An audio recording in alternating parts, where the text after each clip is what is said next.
So this has been a weird year for Pintastic, in part because we have the Iaapa trade show that ran earlier this week. Sure, thanks. And we have two people, and maybe we'll get Brian, the third person, one of our own.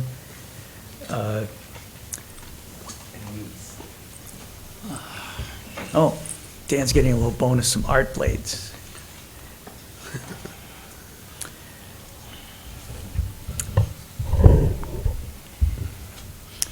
So Iaapa is so big. It's for the whole amusement industry. It's like pinball is this tiny little corner of the side of the 8th grouping of It's booths. tiny but growing. Yeah. It's growing big. Let me just put it this way. The last time I was, my very first Iaapa trade show that I was at, 7 years ago, and there was one manufacturer. This time there's 3 manufacturers. So it has grown just in pinball. I mean, the whole, it's like the biggest candy land, Willy Wonka land that you could possibly imagine for a trade show. Martin, was this your first time? I have to say, yes, I've never been to Iaapa. Normally it takes place at the same time of year, in November, and I always come over to the US for Pinball Expo in October, and people saying, oh, after Expo, are you going to Iaapa? And I go, well, it's kind of like another 2 or 3 weeks' time, and I can't really spend this amount of time in the country. I have a job and a life, and back in the UK, where I come from.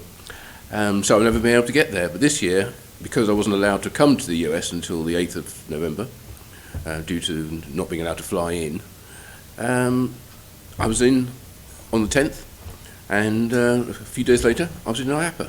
So, yes, I have no references to what it used to be like, but I do have reference to how it compares to other trade shows around both the US and Europe. And yes, there's no doubt it's absolutely massive. And Make sure you have good shoes. yeah, I did try and do it all in one day, and it's quite a lot of walking.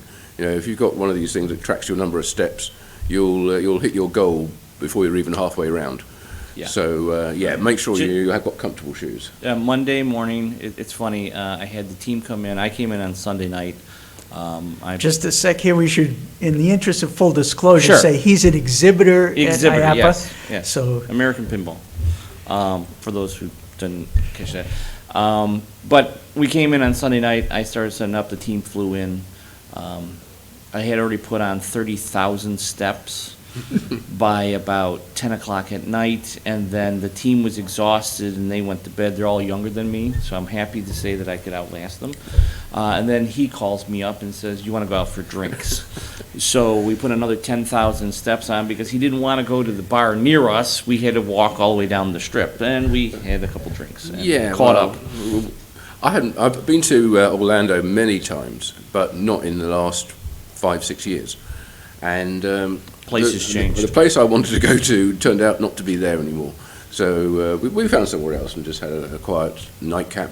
And it was a nice evening. And I hadn't realised how busy he'd been during the day, but it was the first day of the trade show being open, so I know it's always going to be busy on day one. how much does it dominate the whole city of Orlando? Like, every place in the city knows Iapa's in town? Oh, yeah. Everybody knows it's Iaapa. There's you see people walking around with Iaapa lanyards, and everybody, you go into a restaurant, no matter what restaurant, you're going to find them all. Come on. So it's an amazing show, and it's just all in tasking, and I don't know how to put it. I do have some slides. Can we show a picture? Yeah. Go ahead. So show just some of that. joining us, Brian McCauley is Pintastic's very own representative down at the Iaapa show through his day job. And he brought me back this show book, this 248-page book. You remember the last time Pintastic did a book, we had 32 pages. This is all small print too, with all the different thousands of exhibitors. So there's a shot from Iaapa. That's the American Pinball booth. We had 10 machines, and that's Steve Bowden, our new sales manager for American Pinball. What else we got? So you can see our booth. You're learning all these rigs here. So we have that's the Iaapa booth. There's our team. We had constant people at the booth the whole show. Yeah, he had a very nice display. Had 10 machines there. There were 4 Legends of Valhalla, 4 Hot Wheels, and 2 Houdinis. That's correct.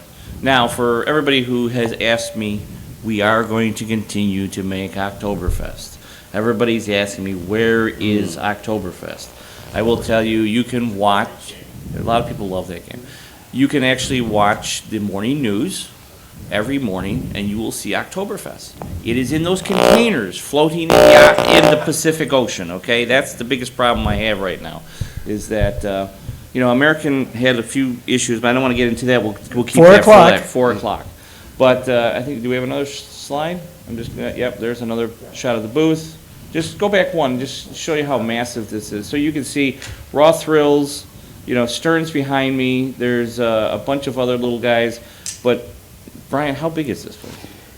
I tried to judge and get a picture from overhead. It is minimum the size of a football field.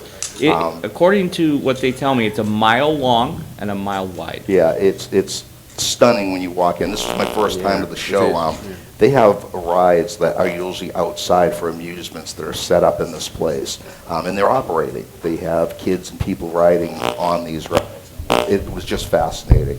I went through for Pintastic. I was talking to the pinball representatives there, and when I was talking with them, one thing that fascinated me was talking about what they're looking at. Every machine on the floor was sold. Yes. Which was amazing. I mean, Stern, what did Stern have there? Probably 10 machines. 10 machines, 11 machines. Everything sold. I went over, played Houdini, and that same thing. Everything sold. Correct. I got to take out of it that pinball's really, really popular right now. And I was talking to Butch Peel, and he said his machines, he says he's got a waiting list. The manufacturing that they're doing, he says anything they get is sold. Yeah, which was amazing. We have a waiting list in American. It's kind of it's at the right time, and I'm going to tell you, after Iaapa, we had a ton of people from all around the world, and that's the other thing about Iaapa. We have people from France, we have people from Italy, we have people from South America, Australia. I mean, they were coming in from all over the world, and they're just like, we want machines, and that was the biggest cry. So we were happy to hear that. Now, this is the show the short name is the Parks Show. Correct. So, well, the one thing I want to point out is, Brian, I don't know if you know this, after you go on the inside, go outside. Yes. The back parking lot is full of rides and brand new bounce houses, things they couldn't get in the building, kind of thing. It's just kind of crazy how big it is. Do we have one more slide? That's us setting it up. That's American's booth set up. And there's the team. So there's me, Mitesh Pefa, who's my electrical wiring engineer, and then we got Steve Bowden, who is our new sales manager, and we have Casey, who is our up-and-coming R&D guy. So these guys all had done some really good work, so we took them to the show, and they knocked it out of the park. In fact, I think Mitesh and Casey are still breaking down the booth. So they told me they would contact me a little bit later on this morning. So I found it very amazing because, again, when I was working and talking with the vendors who were there, Stern and the pinball companies, they were all turning around. They're breaking down their machines or sending people to our show and what have you. So I talked to a bunch of people and they're like, oh yeah, we got people going down to Pintastic Thursday, Pintastic Friday. And it was just breathtaking seeing the processes that are going on with this. Popularity, Dave asked me to look and see what was popular down there. VR is taking over everything. Yeah. Which was the pre-show hype, that VR was going to be really big. Yeah, VR was amazing. We watched this ride. It's called the company's called DOF Robotics. Yep. So I'm sitting there in this big gear, and it's got this. If you looked at it, it looks so plain. It's a bench, and it's got these harness. So you look at it and like, what do you get all these harness for? So everybody on the ride's smiling. They got their VR on, and this thing's on a plane that's going back and forth. All of a sudden, you hear a little beep, and this device flips upside down. These people are hanging upside down. Well, the big smiles went to the, oh my God, you know, the first ride of the day. It was just amazing. There was one ride, it wasn't a ride, it was a walkthrough. And it's a big house. It's probably a quarter the size of this room. And what they do is you walk in and it's animated all around you. It's not a VR to ride, but they call it VR wall. And when you walk in, they have it, it's a water type experience. And it mists you and stuff like that. There's wind. But they also have it where the floor outside fills with water. And it's just an amazing ride. It gives so much realistic to what you're doing. But everything that was really, the lines were VR related.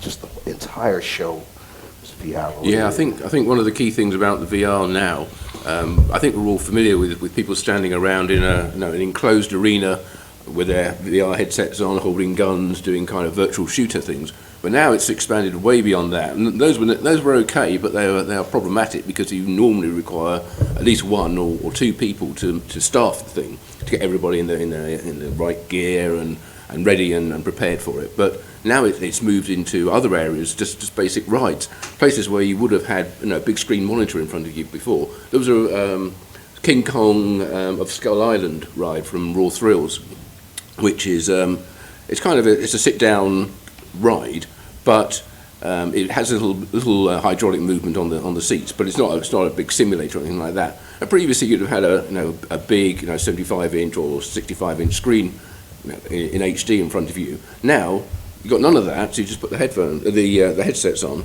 There's a two-seater one, and it throws you around, and there's no need now to build an entire environment or an enclosed room so you can see the screen properly. So now everybody can see what you're doing. Previously, if you like some of those old Star Wars shooters, you'd have to have a big sort of box that you go and sit in so it's dark enough. You don't have that problem anymore, and everybody can see that you're sitting there enjoying it. If you want to play the ride, you don't have to sort of look in and see if anybody's playing it either. And that's now expanding. And as you were saying about the DOF thing, they have the huge great monster truck as well there, which is another hydraulic ride, and it is massive, that truck. It probably seats about 12 people or something in it. I believe, yes. Yeah, 12 to 16 people. Yeah, so it's enormous, and they had one which was being used for rides. But it is, again, it's a hydraulic ride, but everybody's wearing VR headsets or screens. So, now that's where VR is going. It's going into much more mainstream. And it did make me wonder, bringing it back to the topic of this show, whether there's any way that could be introduced into a pinball game. So anybody who's ever sort of tried to play a pinball on a boat will know that it's at times, if it's choppy, it can be ridiculous. Well, maybe it doesn't have to be ridiculous. Maybe you have a pinball machine on a hydraulic base, and you put your VR helmet on, and you play it. It doesn't even need to be a physical one. Ideally, it would be a physical one. But you can have virtual pinball where the thing's moving around. You control. You can, rather than worry about tilting the game, you actually intentionally tilt the game in order to move the ball around. Maybe that's a way that VR can integrate with pinball in the future.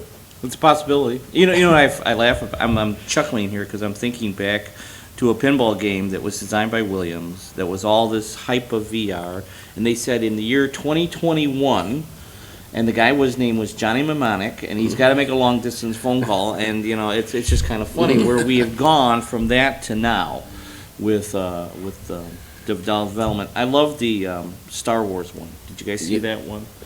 And it was interesting. I was talking to the guys from Raw Thrills, and the guys from Raw Thrills were telling me that they were actually not going to put a monitor so you see what everybody else is seeing. But it's kind of weird when you see people sitting there with glasses just doing this. What are they seeing? As an operator, I can say there have definitely been games over the years that have suffered because people just see somebody, peering into something and they can't tell what's going on. I mean, if you go back far enough, the old Submarine gallery shooters and the submarine games always had those submarine little games. Windows that other people could see what was happening. I mean, there was a VR, one of the first VR ones was a tank game where it came down over the player, but you couldn't see anything else. And it suffered terribly because nobody knew what the other person was seeing if they were enjoying it, So it's come a long way. I will say that. And VR and pinball, it's possible. Now, one interesting thing, because Dave, you used to work for ICE, I hear that there was yet another revival of ice cold beer. Yes, there was, from the Tato version. And that will be not from ICE, but it's from somebody, a smaller company. They're releasing, I saw the machine, I went over there, I looked at it. It's going to have, it's literally the original Tato, smaller version, fully graphic, looks just like it, has new servo motors on it that will operate it. Long gone are the bands to run it up and down.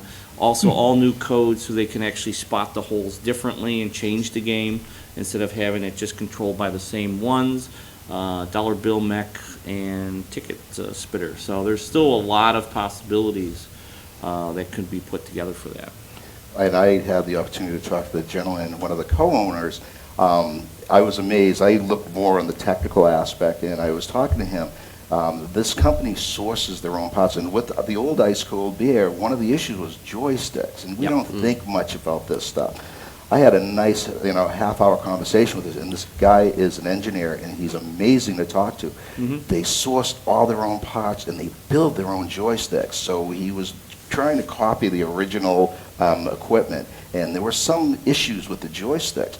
And this gentleman went out and redesigned the joysticks. And listening to him, it was just my jaws dropping, listening to what he went through to get this done.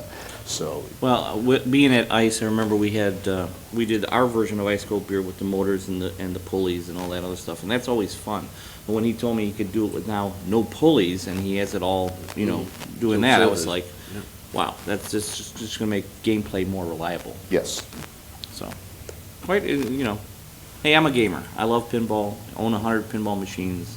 I have all of them. I mean, not all of them, but I have all the manufacturers. So I don't care.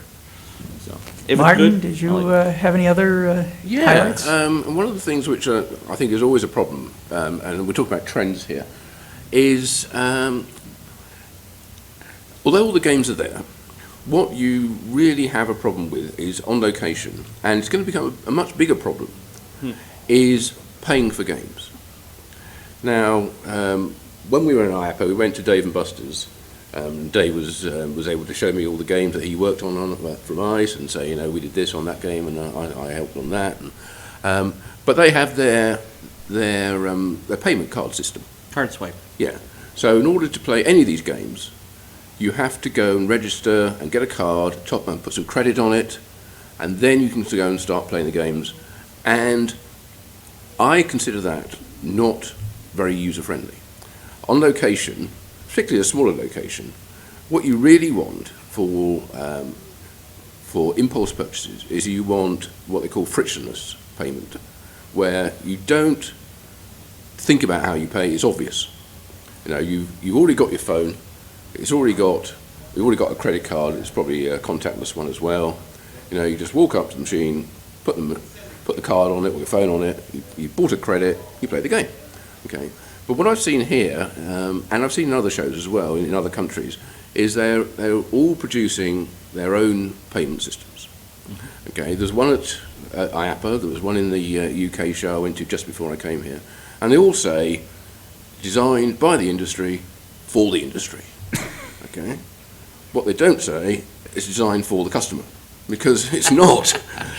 You don't want to have to go and download an app just to play a game of pinball. If you see a pinball machine in a bar or on location in a rest stop or somewhere, you think, I want to play it. I don't carry any money, any cash. I don't have any coins. It's interesting, actually. Before the pandemic started, well, as the pandemic started, we started to go into lockdown in the UK, which was 2020, March 2020. I went to an ATM and got some cash out. Okay, just some notes, some bills. And I thought, well, okay, if I need it, I've got it now. I don't need to travel anywhere very much to get some money.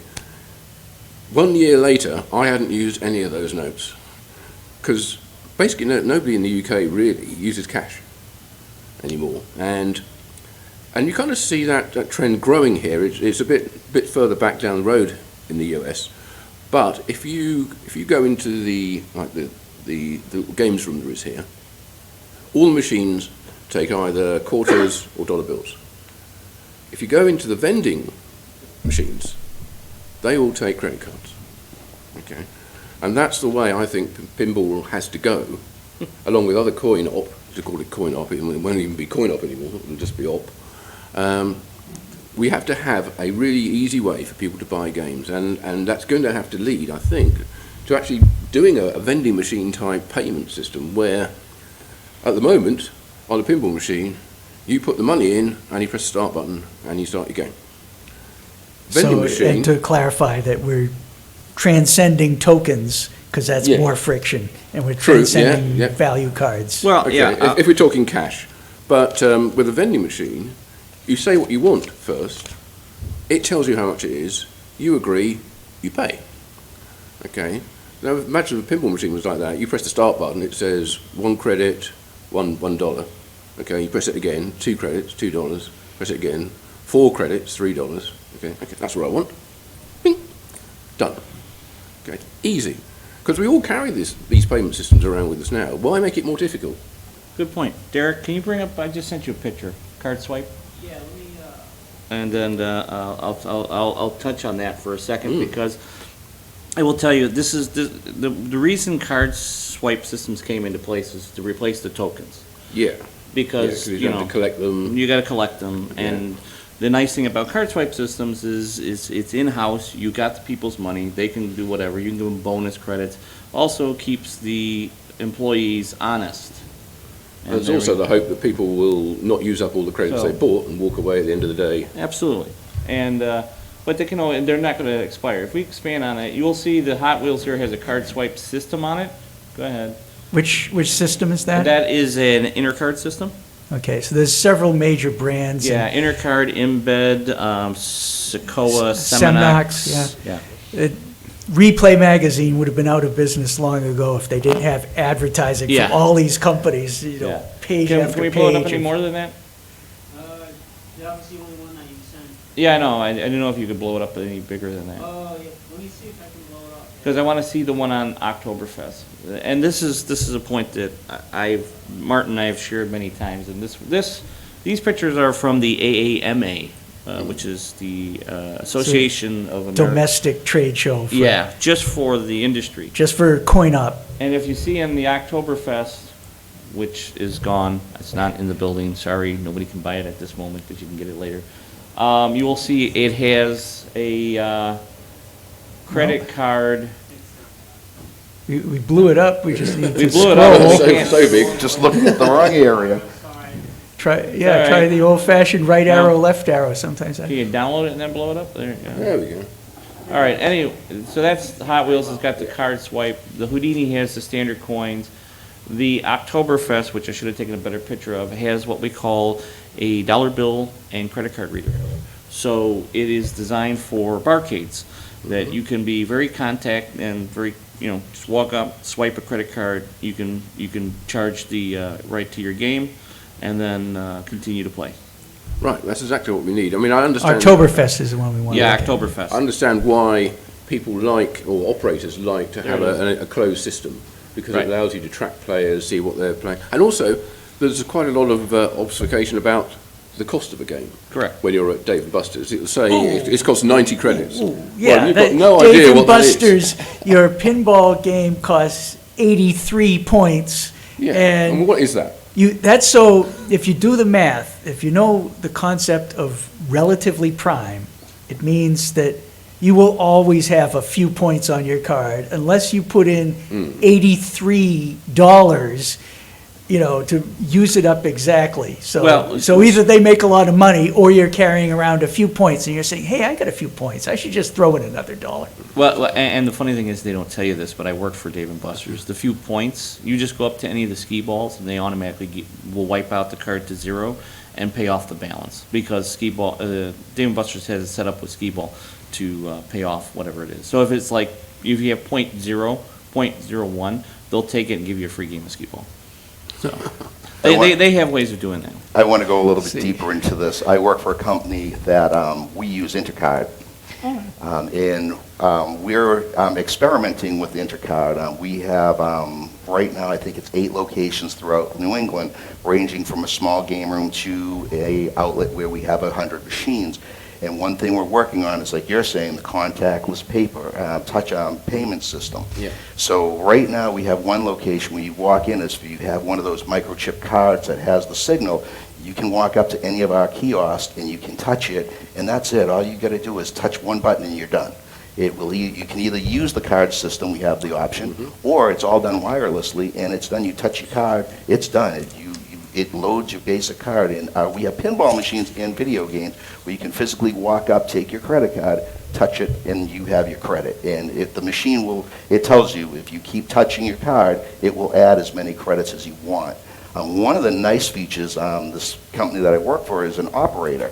There's so much in the background that people don't realize about these. We just put it in place this week, is automatic ordering. We do a lot of redemption machines. We no longer have to hire 2 people to do our ordering for us. Or inventory. Or inventory.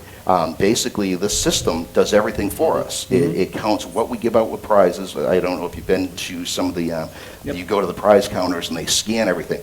Basically, once it's scanned, the Intercard orders everything for us. And it monitors, like if we have a product that sits for less than, if it sits for 30 days and we're not moving, it will lower our PAL levels. And basically, it lets us make a decision. They'll send us an email, hey, this isn't doing well, and they'll give us options for what they see at other locations are selling well. So there's such a great scope of what goes on with these card readers and these, A lot of back office stuff. Yes. That helps out. Absolutely. But, I'm just going to play devil's advocate for 1 second to put out the credit card reader. That unit you saw up there, that is a $900 unit. Well, I was going to ask you what the cost of these Yeah. are. And it needs to come down a lot. And Yeah. I guess over the long term, if they're putting them on Coke vending machines everywhere, they must make the money back eventually. Yes. Through that. So it's a standard dollar bill acceptor with the credit card head, which is an extra 6. The dollar bill acceptor is 3, so that's $900. Then you have a monthly payment for service charges of the credit card transactions. It's usually a percentage. So there's many. It's actually the Oktoberfest, the one. I was going back. So there's that. And then you have to remember, you have to get it into the mindsets of old operators Yes. who Oh, I are know. on the dollar and they the love the coin. cash. Yeah. They love the cash, and now they're going to say, oh, you're going to let Big Brother watch all the money that's coming through the thing. And I will tell you, the credit card reader and that whole system counts the cash coming in. So it tells you how many bills, how many coins, how many times you've been swiped, how many, and everything else about the game. So it's Big Brother watching. So remember, and I like to quote this, that 1980, pinball and coin and op amusements was a $2 billion industry, 1 quarter at a time. So just think of the money that the government would love to watch on that. So there's people out there that are a little on the scared side of that. Yeah, well, I don't think people appreciate how much they're being tracked anyway, but that's a different discussion. We're in a different era. Yeah, but I think once these readers become ubiquitous, then the cost will come down because there'll just be so many out there and it'll be standard. With coin up, just like any other investment, we always look at return on investment. Yeah, ROI. One of our locations we just did, we put in Intercard and we put 2 card readers just to, facilitate people coming in. It's a very high volume location. And, everybody's talking, oh, what's the ROI? We have a very unbelievable chief financial officer. And one of those card readers, when you see the red boxes or whatever, $28,000. And everybody says, oh, my God, at a quarter at a time, this is just amazing. The return on investment on one of our location was a year. That's unheard of. The coin-op industry is just screaming. People. One of the sites that I do work at, we have standing room only on a Friday, Saturday, Sunday. It just, people are into coin-op, whether it's redemption, whether it's pinball. Some of our locations have 5 or 6 pinball machines. All day long, and when I go in, the pinball machines, it's standing room only. So, that's one of the things. The old operators, they cringe when they see that 28,000. Oh, my God. Yeah. Again, a year return on investment is just unheard of. Right. Well, and this brings back to memory I'm going to go back here, Steve Kordek, Elvin Gottlieb, and Wayne Nines, sitting at Expo, and we're having conversations, and they were always saying management's biggest thought was ROI and how do we sell that to operators? Because, if you're going to buy a machine, we want you to recoup your money and start making money within that year because, the machine's going to get played a lot, and, we have to do that. And then Elvin brought out that some of his first games that he ever designed, and they sold, the operator would make their money back in a month. So they were like, this is the, the business plan. And that's how they stuck with it a lot of times. And it ebbed and flowed. So I think we also have to say that the operators of this stereotype were not very adept at math. And so you couldn't give them a big equation and say, look, on the computer, this shows how it's paying back. They were very back pocket cash. Yeah. Just get the feel for it. How fast does this pay me back? That's as much math as they want to do. Right. So now with the mindset of like Stern, American Pinball, a lot of others will say is that you buy the machine, you put it on a location, and then you can sell it off after 2 years still at a good price. Go back to the 60s and the 70s and the 80s. After 2 years, a machine title you buy for $100. Now you can buy a title for like $3,000 or $4,000. You've already made your money plus your money back to reinvest. Well, quite often when operators are finished with a game, they throw it in the skip and smash it up. Oh, just to make sure that Back no in the other day, yes. operators got it. They never. The thought of selling it to a home buyer was never part of the equation because there weren't home buyers Calm back down. then. It was just a history. Well, Don't worry. all right. So you guys have all bought home. You have pinball machines. Have you ever gotten one where all the coin mechs and all the coin wires have been cut out, or the coin returns are missing? It's because the operator he sold off the game, and he didn't want that to come back to bite him in the butt. So they take out all the mechs and usually clean off the coin door and sell it to the home operator with just one button. Start up the game, you're good. So. Other things at Iaapa? Brian, do you have any particular other standouts? Well, one thing that I noticed is food. We had vendors that were there that, I'll use pretzels, for example. I think it was Ted's Pretzels. Yes. The Ted's line, was and they give out free samples. I figured that it was the new, latest, greatest. The line spanned half this floor plan one time. The food vendors and how they're bringing stuff out is just amazing. Lots of Dots was another one was there. Yep. People lined up for these things people waited in line, I would say, for a half hour to get lots of Dots. Oh, yeah. There was just a lot, so many facets of the industry at this show. You don't think about it. Roller coasters was a good example that I found fascinating. There's a company that makes the track. There's a company that makes the wheel. There's a company that makes the carts. It's not, you just don't go one place and say, yeah, I need this. There's companies that make every little item, and a lot of them are based in the United States that I found. Oh, yeah. And And the other bumper cars? Bumper bumper cars were very big. Merry-go-round horses? Yeah, merry-go-round horses. The other thing that I found very big was go-karts. Yep. You have an option between the new technology, which is electric, and then you have the old technology, which is gas. And when you see these things, the new safety that were incorporated into the safety features, it was just amazing in talking to these people. They get it down to like the exact penny of what each car is going to run, how long it's going to cost you to pay the thing. It was just amazing to see. Oh, yeah. They have that. So that if you have X amount gas, even in the gold gas carts, they know exactly how much money that you will run, and you have to keep it at a specific time, and you will be making enough money to pay for themselves. Yeah. Let me just give a blatant plug then for Pinball News and say if you want to see, I think all the companies that we've been talking about, Yes. they're all featured in the Pinball News report from Iaapa, which is on the Pinballnews.com. pinballnews.com website right now. Yep. Okay, And- along with quite a lot of a report from this show as well. Very good. Yeah, we always look as for it here. always, Martin is doing a cumulative report, so it looks like the same thing on the front page of pinballnews.com, but when you drill down, you'll see how much he's added down to the bottom. Yeah, it's been done sort of day by day. So there was Day like by day. Thursday, and then Friday, yesterday's stuff, and then obviously today. And- I'm going to be updating it in between seminars today because I always love when Yeah. Martin goes to shows because you know you're going to get the whole story Yes. of what's going on.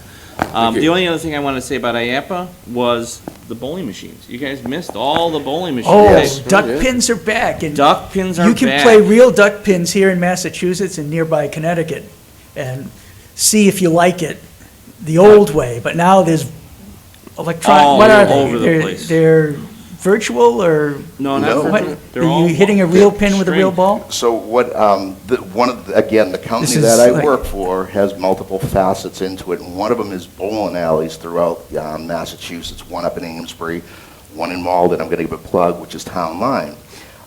The old bowling alleys, the mechanisms, you have to hire one or two technicians, keep them.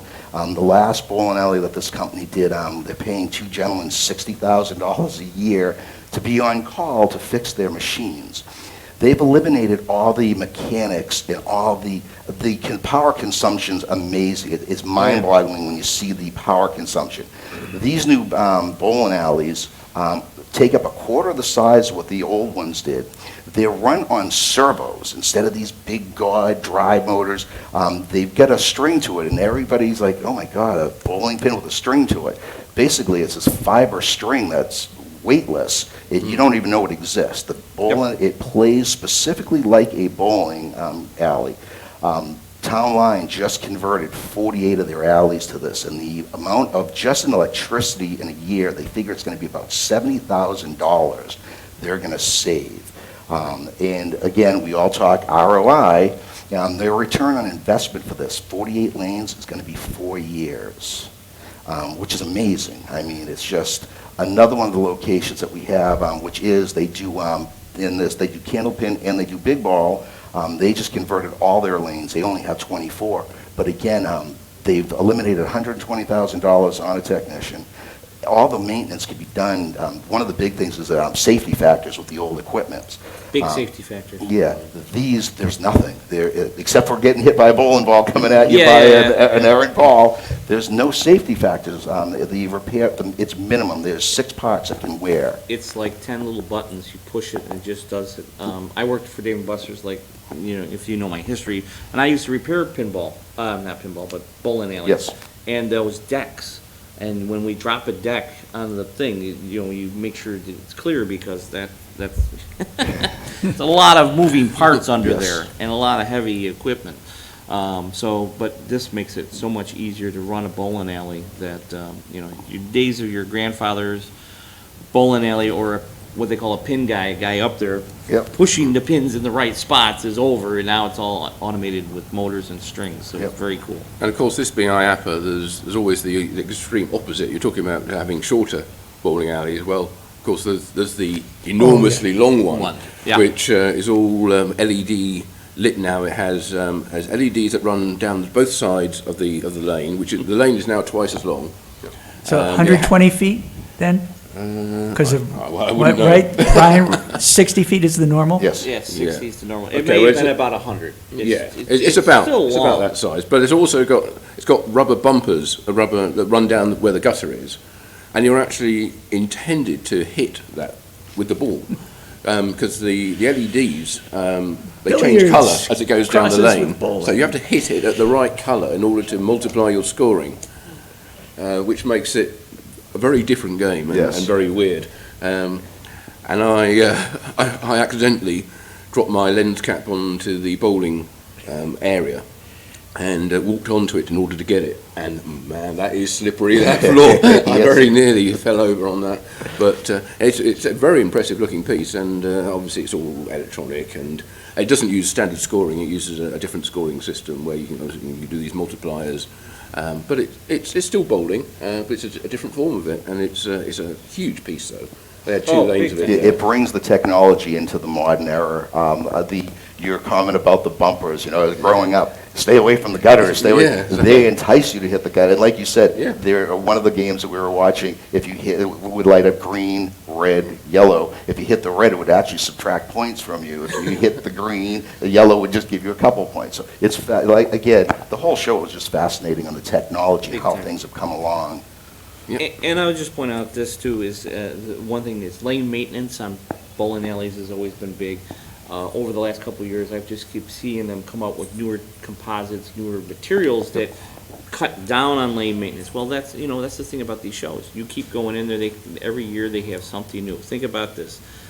On an average, a large booth, okay, could cost somewhere in about $50,000 to $60,000.